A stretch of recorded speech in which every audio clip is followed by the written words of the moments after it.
الحمد لله رب العالمين والعاقبة للمتقين والصلاة والسلام على رسوله الأمين أما بعد فأعوذ بالله من الشيطان الرجيم بسم الله الرحمن الرحيم قل يا أيها الكافرون لا أعبد ما تعبدون ولا أنتم عابدون ما أعبد ولا أنا عابد ما عبدتم ولا أنتم عابدون ما أعبد لكم دينكم ولي دين আমরা সূরা আল কাফিরুন সূরা আল কাফিরুনের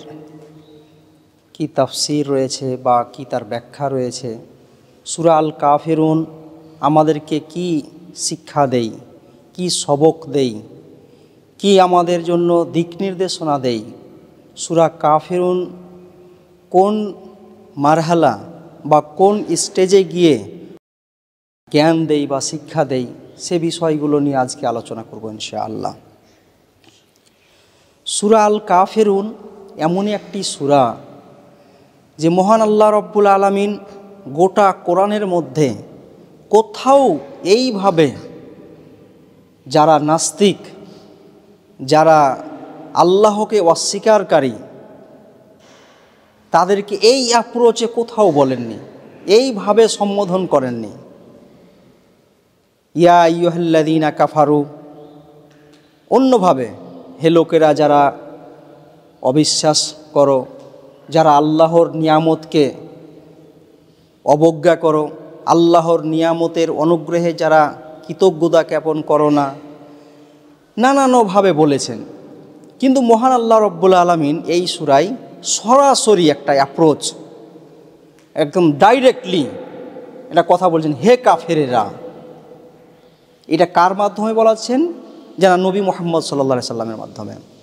আল্লাহর অ্যাপ্রোচটা হচ্ছে সরাসরি, আর ওইটা নবীকে বলা হচ্ছে যে আপনি ঘোষণা করে দিন, কুল, আপনি ঘোষণা করুন, অ্যানাউন্স করুন, এলান করে দিন যে হে কাফেরেরা।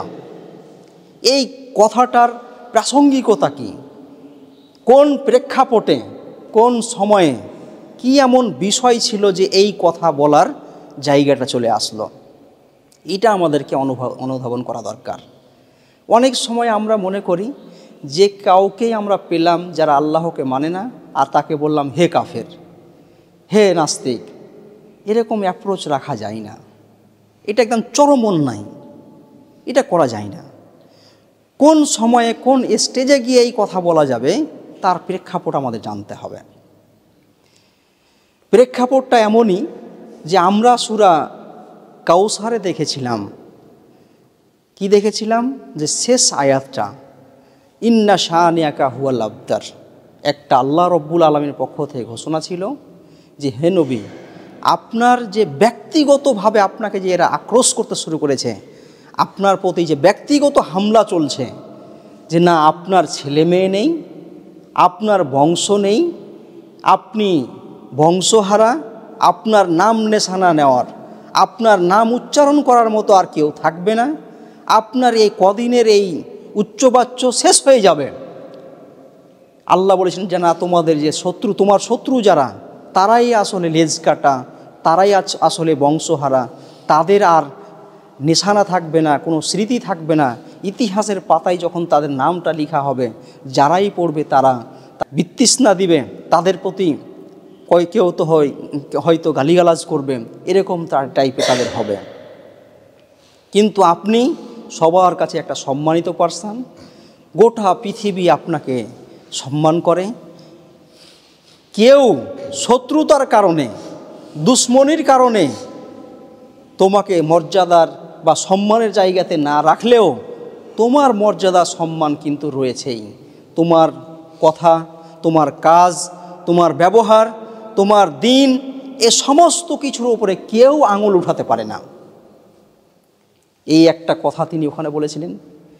তারা যখন একটা জায়গা পর্যন্ত চলে আসলো, অর্থাৎ নবী মুহাম্মদ সাল্লাল্লাহু আলাইহি সাল্লাম 13টি বছর ধরে মক্কায় প্রত্যেকটা বাড়িতে বাড়িতে গিয়ে ইসলামের দাওয়াত দিচ্ছেন।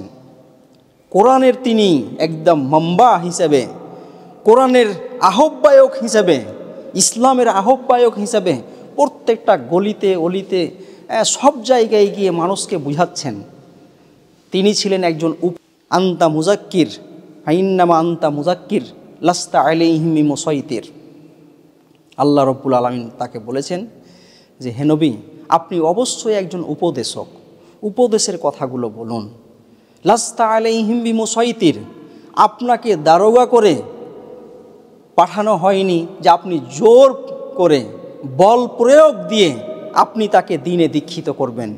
একটা ওপেন স্টেটমেন্টও আল্লাহ দিয়েছেন কোরআনে সূরা বাকারায়, লা ইকরাহা ফিদ্দীন কাদ তাবায়্যানার রুশদ, লা ইকরাহা ফিদ্দীন, দ্বীনের ব্যাপারে কোনো ধরনের জোরপূর্বক বা হটকারিতা দিয়ে মানতেই হবে, বাধ্য করে বাউন্ড করে ইসলামে নিয়ে আসতে হবে, এরকম কোনো বিধানই নেই ইসলামে।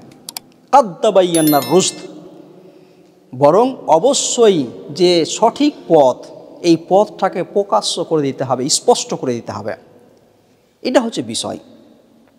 তাহলে জোরপূর্বক মানে যে কোনোভাবে এনি হাউ তাকে ইসলামের মধ্যে দীক্ষিত করতে হবে, এরকম অ্যাটিটিউড মুসলিমদের ছিল না এবং নবীরও ছিল না। আর এটা থাকা কোনোভাবেই ঠিক নয়। কেউ যদি এটা করেন যে তাকে ইসলামে দীক্ষিত করতেই হবে, তাহলে এটা ভুল অ্যাপ্রোচ, এটা কোরআনিক অ্যাপ্রোচ নয়। কোরআনের সেই এরকম কোনো বলার ধরন কোরআনে নেই এবং ইসলামও তা বলেনি। এবং নবী মুহাম্মদ সাল্লাল্লাহু আলাইহি ওয়াসাল্লামকে যে আমরা উসওয়া হিসেবে, আইডল পারসন হিসেবে, আদর্শ ব্যক্তি হিসাবে পেয়েছি, তিনিও কিন্তু কোনোভাবে এই কাজটা করেননি। তাহলে কোন জায়গাটা আসছে? 13টা বছর ধরে তিনি তাদেরকে কখনো গোপনে দাওয়াত, কখনো তাকে বাড়িতে গিয়ে, কখনো তার নিজের বাড়িতে ডেকে বিভিন্নভাবে তিনি দাওয়াত দিচ্ছেন। এরা জুলুম অত্যাচারের স্টিম রোলার চালিয়ে দিল তারা। নবী মুহাম্মদ সাল্লাল্লাহু আলাইহি ওয়াসাল্লামকে তারা কী কষ্টটা না দেয়নি। একদিন এক ব্যক্তি তার কাপড় দিয়ে এমনভাবে গলাটাকে পেঁচিয়ে ধরল যে তিনি দমবন্ধ হয়ে মারা যাবেন। দৌড়ে কেউ এসে ছুটাচ্ছে। কখনো সেই উটের ভুঁড়িগুলোকে তার উপরে চাপিয়ে দিয়ে, যখন সাজদা অবস্থায় তিনি, তখন চাপিয়ে দিয়েছে তারা। তার রাস্তায় তারা কাঁটা দিয়েছে, প্রত্যেকটা পদে পদে তারা বাধা দিয়েছে। জীবনের হুমকি হয়ে দাঁড়িয়েছে। যে কোনো সময়ে নবী মুহাম্মদ সাল্লাল্লাহু আলাইহি ওয়াসাল্লামের মাথাটাকে ফ্র্যাকচার করা হবে, তাকে পাথর দিয়ে গুড়িয়ে দেওয়া হবে, তার বাড়িকে গুড়িয়ে দেওয়া হবে, এরকম একটা হুমকি। কখনো তাকে বয়কট করা হচ্ছে। 3 বছর ধরে শেবে আবু তালেবের ঘাঁটিতে থাকছেন। তারপরেও তিনি কিন্তু কোথাও কোনোভাবে কাউকে ধমক দেওয়া, কারোর প্রতি রিগিং করা, কারোর প্রতি টর্চারিং করা, কোনো ধরনের অ্যাপ্রোচ কিন্তু নিচ্ছেন না। তিনি বিনয়ী হয়ে, নম্র ভদ্র হয়ে তিনি দ্বীনের দাওয়াত দিচ্ছেন, ওপেন দাওয়াত। এসো, তোমরা দেখো, তোমাদের জন্য মঙ্গল আছে। তোমরা কুলু লা ইলাহা ইল্লাল্লাহ, তোমরা লা ইলাহা ইল্লাল্লাহ বলো, যে আল্লাহ ছাড়া কেউ সার্বভৌম ক্ষমতার অধিকারী কেউ নয়, এটা বলো, তুফলেহ, আর সফলতা পেয়ে যাও। এই দাওয়াতটা নিয়ে তিনি উঠেছিলেন, আর মক্কার সবাইকে তিনি এই দাওয়াতটাই দিচ্ছেন, একজন নাসিহাত করার মতো করে, একজন যেন উপদেশের কথাগুলো বলছেন। আর দিনটা তো নাসিহাত, আর দিন ও নাসিহা, দিনটাই হচ্ছে উপদেশের মালা।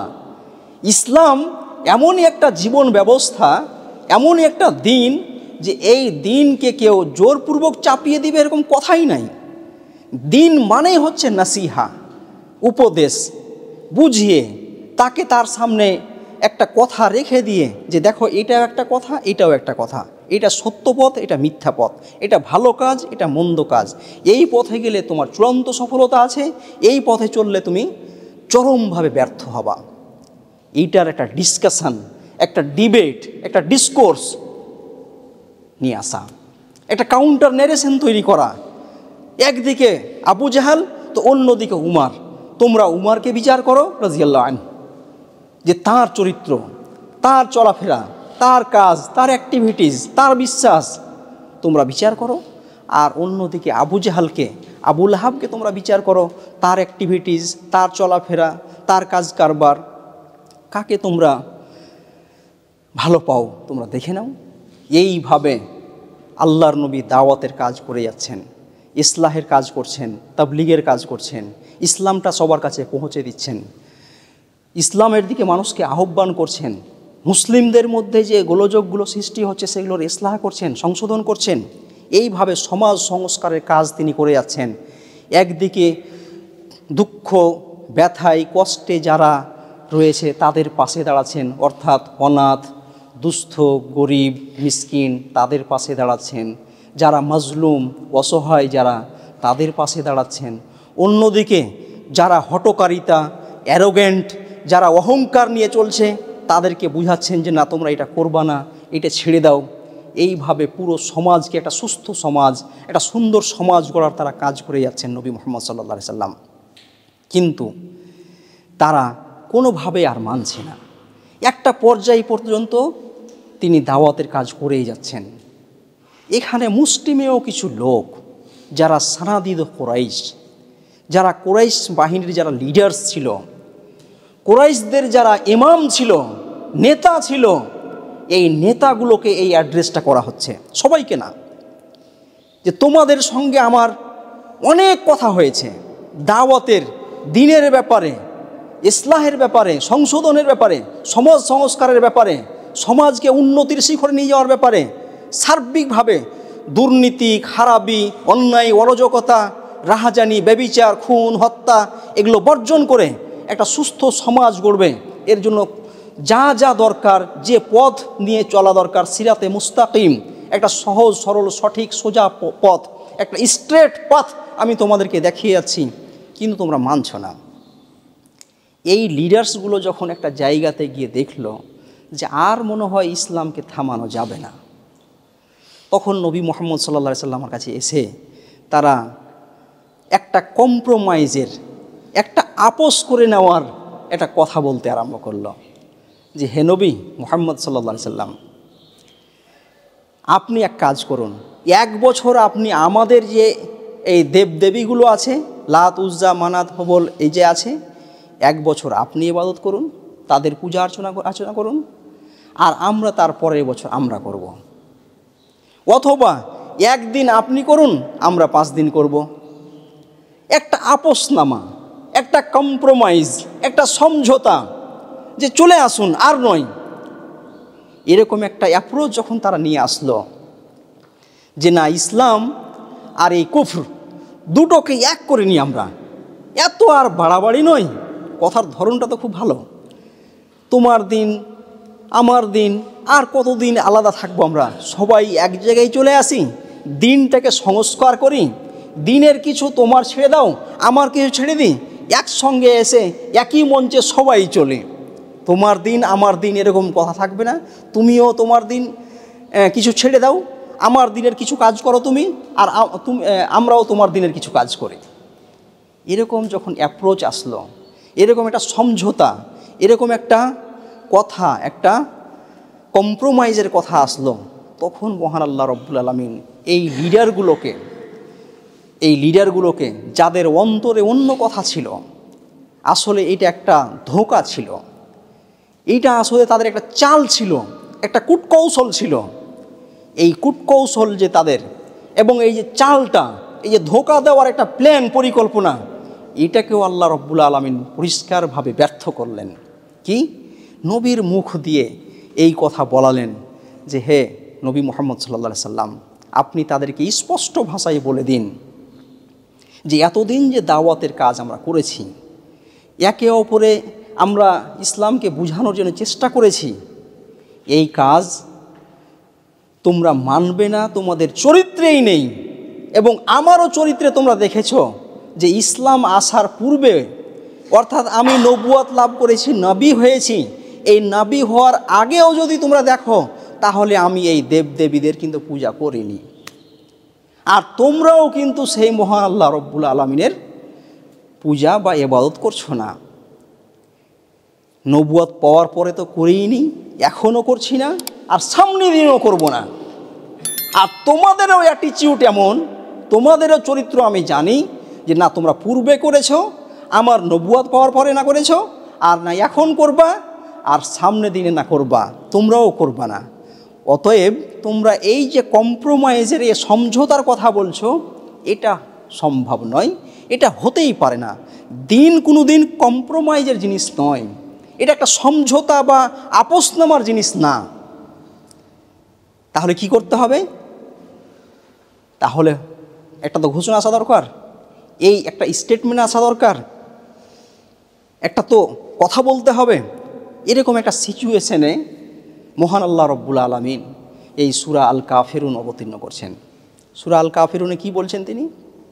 যে হে নবী, কুল ইয়া আইয়ুহাল কাফিরুন, হে নবী আপনি বলে দিন, অর্থাৎ আপনি অ্যানাউন্স করুন, আপনি ঘোষণা দিন। কিসের? এই ঘোষণাটা এমনই ঘোষণা যে যখন তুমি বলবে হে কাফেরেরা, তখন তারা আরও উত্তেজিত হয়ে গিয়ে, আরও তারা অ্যারোগ্যান্ট হয়ে গিয়ে, আরও তারা অত্যাচারী হয়ে গিয়ে তোমাকে শেষ করে দেওয়ার তারা চেষ্টা করবে। এই ঘোষণাটা আসলে ইলানুল হিজরা, ইলানুল জিহাদ, একটা জিহাদের, একটা হিজরাতের যেন ঘোষণা, একটা অ্যানাউন্সমেন্ট যে না এখন এমন একটা জায়গায় তোমাদের সঙ্গে আমি দাঁড়িয়ে গেছি যে তোমাদের পথ তোমাদের জন্য আর আমার পথ আমাদের জন্য, এখানে কোনো কম্প্রোমাইজ হবে না। ওয়াতুজাহিদুনা ফি সাবিলিল্লাহি বিআমওয়ালিকুম ওয়া আনফুসিকুম, এরকম একটা সিচুয়েশন যখন সানাদিদ কুরাইশ বাহিনীর যারা লিডার, এই সমস্ত কাফেররা কোনোভাবেই যখন তারা আর পেরে উঠছে না, ব্যর্থ হচ্ছে, এই যে কম্প্রোমাইজের কথা বলছে, তখন ওপেনলি ঘোষণা দিয়ে দিন। এইভাবে মুমিনদেরকে আল্লাহ যেমন সূরা সফে ঘোষণা মানে অর্ডার দিয়েছেন, তুজাহিদুনা ফি সাবিলিল্লাহি বিআমওয়ালিকুম ওয়া আনফুসিকুম, হে মুমিনেরা তোমরা আল্লাহর রাস্তায় জিহাদ করো তোমাদের মাল দিয়ে, সম্পদ দিয়ে এবং তোমাদের জীবন দিয়ে। অর্থাৎ আমার এই রাস্তা সোজা পথ একটা, আমি চলছি, রাস্তায় হাঁটছি, তুমি যদি ওখানে বাধা হয়ে দাঁড়াও তাহলে তোমাকে আমি সরাবো। তোমার রাস্তায় আমার চলার কথা নয়, আমি তোমার রাস্তায় বাধা দিতে যাচ্ছি না, কিন্তু তুমি আমার রাস্তায় বাধা দেওয়ার কেউ নয়। তুমি আমার রাস্তায় চলতে দিবে না, বাধা হবে, এই বাধাকে আমি উৎখাত করব আমার জীবন দিয়ে এবং আমার সম্পদ দিয়ে। এটাই হচ্ছে আমার ঈমান, এটাই হচ্ছে আমার ফেথ। এই একটা ঘোষণা নবী মুহাম্মদ সাল্লাল্লাহু আলাইহি সাল্লামকে দিয়ে আল্লাহ রাব্বুল আলামিন এই সূরা আল কাফিরুনে বলছেন, কুল, হে নবী আপনি বলে দিন, আপনি ঘোষণা করে দিন, কুল ইয়া আইয়ুহাল কাফিরুন, হে কাফেরেরা, লা আ'বুদু মা তা'বুদুন, একদম ওপেন ঘোষণা, লা আ'বুদু, আমি ইবাদত করবই না, আমি পূজা করবই না, মা তা'বুদুন, যেই জিনিসের তোমরা পূজা করছো, যে জিনিসগুলোর তোমরা পূজা করছো, যে দেবদেবীর তোমরা পূজা করছো, আমি এটা কখনোই পূজা করতে পারি না, করবই না, আমি পূজা করবই না, ভবিষ্যতে কোনোদিন এটা করব না। তুমি কোথায় কোন আপোসনামার কথা বলছো, কোন তুমি সমঝোতার কথা বলছো, কোন তুমি কম্প্রোমাইজের কথা বলছো? এগুলো ছেড়ে দাও, আমি ওটা করবই না। লা আ'বুদু মা তা'বুদুন, আমি ইবাদত করবই না যার তোমরা, যে জিনিসের তোমরা ইবাদত করছো। ইবাদত আব্দুন শব্দ থেকে এসেছে। আব্দুন মানে হচ্ছে দাস, দাসত্ব করা। আমি কোনোভাবেই তোমরা যে জিনিসগুলোর দাসত্ব করছো সেই জিনিসের আমি দাসত্ব করতে পারি না। মালিক এবং দাস, দাস দাস এবং মালিক, একদিকে যেমন মালিক প্রভু আর অন্যদিকে দাস।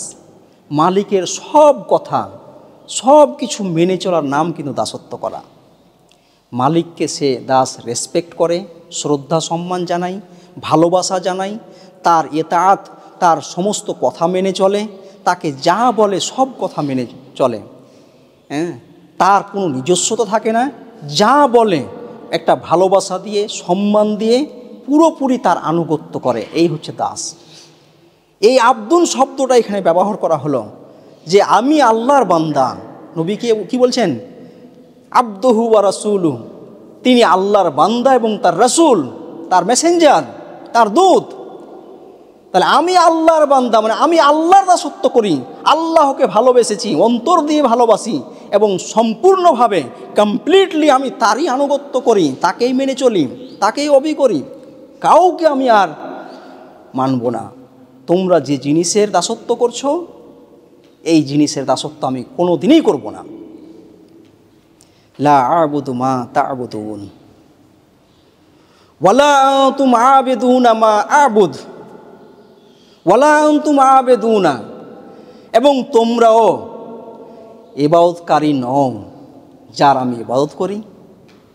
আমি যার ইবাদত করি, তোমরা কি কোনোদিন তার ইবাদতকারী প্রমাণিত হয়েছে? এটা কোনোভাবেই না, কোনো যুগেই তোমরা মানোনি।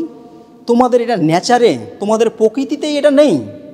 তোমাদেরকে তো আমি হাড়ে হাড়ে চিনি, 13 বছর ধরে তোমাদের সঙ্গে আমার কথোপকথন হচ্ছে, তোমরা কি না আচরণ আমার সঙ্গে করনি। তোমাদের হঠকারিতা, তোমাদের ধোঁকা, তোমাদের অ্যারোগেন্সি সব আমি জানি, তোমাদের স্বার্থ আমি সব জানি। তোমরা কোনোভাবেই আমি যার ইবাদত করি, যে জিনিসের, সেই জিনিসটা অর্থাৎ সেটা কত উন্নত মানের, সেই মহান স্রষ্টা, তার সিফাতের দিকে মা দিয়ে, তার সিফাতের দিকে বা তার গুণাবলীর দিকে ইন্ডিকেট করা হচ্ছে। মান বলা হয়নি, যার বলা হচ্ছে না, মা বলা হচ্ছে। অর্থাৎ যে মহান আল্লাহ রব্বুল আলমিনের আমি ইবাদত করি, সেই মহান আল্লাহ কি উচ্চ, তার সৃষ্টি না, তার যে কারনামা, তার যে সিফাতিগুলো, তার যে গুণাবলীগুলো তোমরা দেখলে অবাক হবা। কি আশ্চর্য কথা! কোরআনের পাতায় পাতায় তার ব্যাপারে বলা হচ্ছে, তিনি আর রহমান, তিনি আর রাহিম, তিনি সত্তার, তিনি গাফফার, তিনি ওয়াদুদ, তিনি রাউফ। এইভাবে তাকে বলা হচ্ছে তিনি দয়াবান, তিনি ক্ষমাশীল, তিনি খুবই দয়ালু। অন্যদিকে আবার তিনি কাহার, জব্বার। এই সমস্ত সিফাতের বা সমস্ত গুণের অধিকারী যিনি, তাকে আমি মেনে নিয়েছি, তার ভালোবাসায়, তাকে সম্মান করে, তার কমপ্লিটলি আমি ইবাদত করি, অর্থাৎ তার দাসত্ব করি। আর তোমরা যার ইবাদত করছো, তোমরা দেখতে পাচ্ছ, তোমরা যার দাসত্ব করছো, পূজা করছো, তোমরাও দেখতে পাচ্ছ। তো ওখান থেকে তোমরা এখানে আসবে, এটা তোমাদের নেচারেও নেই, তোমাদেরও এই প্রকৃতিতে নেই। তোমাদেরকে আমি 13 বছর ধরে দেখছি, এবং 13 বছর শুধু নয়, আমি নবুয়তের আগেও তোমাদেরকে দেখেছি যে কিভাবে এই সমস্তগুলোকে সামনে রেখে তোমাদের স্বার্থ সিদ্ধি করছো, এটা আমি দেখেছি। অতএব এই কম্প্রোমাইজের রাস্তা যেটা বলছো, এটা হবে না। ওয়ালা আনা আবিদুম মা আবাদতুম, আর আমিও ইবাদতকারী নই। আমার যে সিফাত, আমি আবিদ মানে ইসম হিসাবে যদি দেখা যায়, জুমলা ইসমিয়া, ওয়ালা আনা আবিদুম, আর আমিও ইবাদতকারী নয় যার তোমরা ইবাদত করে আসছো। আরও স্পেসিফিক বলে দেওয়া হলো। প্রথমে বলা হলো কি, প্রথম আয়াতে, যে আমি কোনোদিনই ইবাদত করব না মুস্তাকবিল, ভবিষ্যতে। আর এখানে বলে দেওয়া হলো যে আমার নেচারে তোমরা কি পেয়েছো? কোনো দিনই পাওনি। অর্থাৎ নবুয়তের আগেও আমি সেই দেবদেবীদের বা তোমরা যার পূজা করছো, যে জিনিসগুলোর, তার আমি পূজা করিনি, তার ইবাদত করিনি, বর্তমানেও করছি না, আগামী দিনেও করব না। একদম টোটাল ঘোষণা যে কখনোই হবে না এটা। ওয়ালা আনা আবিদুম মা আবাদতুম ওয়ালা তুম আবিদুনা মা আবুদ। আবার রিপিট করা হচ্ছে, বলা হচ্ছে অন্য বাচন ভঙ্গিতে। আয়াতের রিদিমগুলো বুঝতে হবে যে আমার যেমন নেচারে নেই যে আমি ওই সমস্ত যাদের তোমরা ইবাদত করছো, দাসত্ব করছো, আমি তাকে মানব না, মানিনি, তেমনই তোমরাও কোনো দিনই মানবে না, তোমাদেরও নেচারে নেই। অতএব কি হবে তাহলে? লাকুম দীনুকুম ওয়ালিয়া দীন। একদম ফাইনাল একটা কথা বলে দেওয়া হলো, ফাইনাল কথা, ফাইনাল একটা বক্তব্য পেশ করে দেওয়া হলো। লাকুম দীনুকুম ওয়ালিয়া দীন। লাকুম তোমাদের জন্য তোমাদের দিন, আমার জন্য আমার দিন। অর্থাৎ স্রষ্টা প্রদত্ত যে দিন, এই দিনের অর্থ আমরা জানি। দিন মানে সূরা ফাতিহাতে আপনাদের বলেছিলাম যে সূরা ফাতিহার দিন বলতে এখানে জাযা এবং সাজা, প্রতিদান দিবসের দিনকে বলা হয়। আর দিনের আরেকটা অর্থ হচ্ছে যে এই বিধান, আমি যে বিধান আল্লাহ রাব্বুল আলামিন আমাকে দিয়েছেন, এই বিধান নিয়ে আমি চলছি। এই বিধানের পরিণতি কি হবে, আমি এই বিধানের পরিণতি জান্নাত যাব, সফল হব না ব্যর্থ হব, এটা আমি দেখে নিই।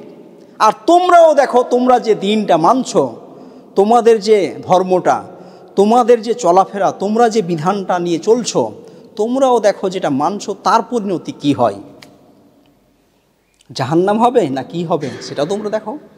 তোমাদের সঙ্গে কোনো ধরনের আর আপোসনামা নেই। এই সূরা আল কাফিরুন কত বড় একটা শিক্ষা দিল। কোন স্টেজে? লাস্ট স্টেজে, যখন আর কোনোভাবে তার দাওয়াতি, একটা ইসলাহি, একটা তাবলিগি চরিত্র আর থাকছে না। তাকে যে আমি দিনের দিকে আহ্বান করছি, সে আর কোনোভাবেই সেটাকে মানছে না এবং অ্যারোগ্যান্ট হয়ে যাচ্ছে, হটকারিতে যাচ্ছে, শত্রুতা করছে, মারছে, পিটছে, কাটছে, মব লিঞ্চিং হচ্ছে, বুলডোজার দিয়ে বাড়িগুলো গুড়িয়ে দেওয়া হচ্ছে, সব কিছু করছে। যখন এরকম টাইপের শুরু হয়ে যাচ্ছে, তখন মুমিনদের কর্তব্য হবে যে তারা তাদেরকে স্পষ্ট বলে দিবে যে না, তুমি যখন আমার সঙ্গে বসতেই রাজি নও, এটা তো আল্লাহ সবাইকে স্বাধীনতা দিয়েছিলেন, দেশেরও এটা একটা স্বাধীনতা আছে, বাক স্বাধীনতা। আমি আমার মত, আমার ধর্ম, আমার চিন্তাভাবনা আমি সবাইকে বলবো, তুমিও তোমার চিন্তাভাবনা, তোমার আইডেন্টিটি তুমিও আমাকে বলো।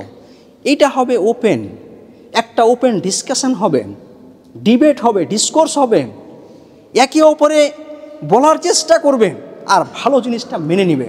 এখন তুমি যদি ভালো জিনিস না মানো, আমার কাছে যেটা ভালো জিনিস আছে, সত্য পথ আছে, ন্যায়ের পথ আছে, জাস্টিসের বিধান আছে, ন্যায় বিচারের বিধান আছে, তুমি যদি এটা না মানো, তাহলে তোমার বিধান নিয়ে তুমি চলো, আমার বিধান নিয়ে আমি চলি।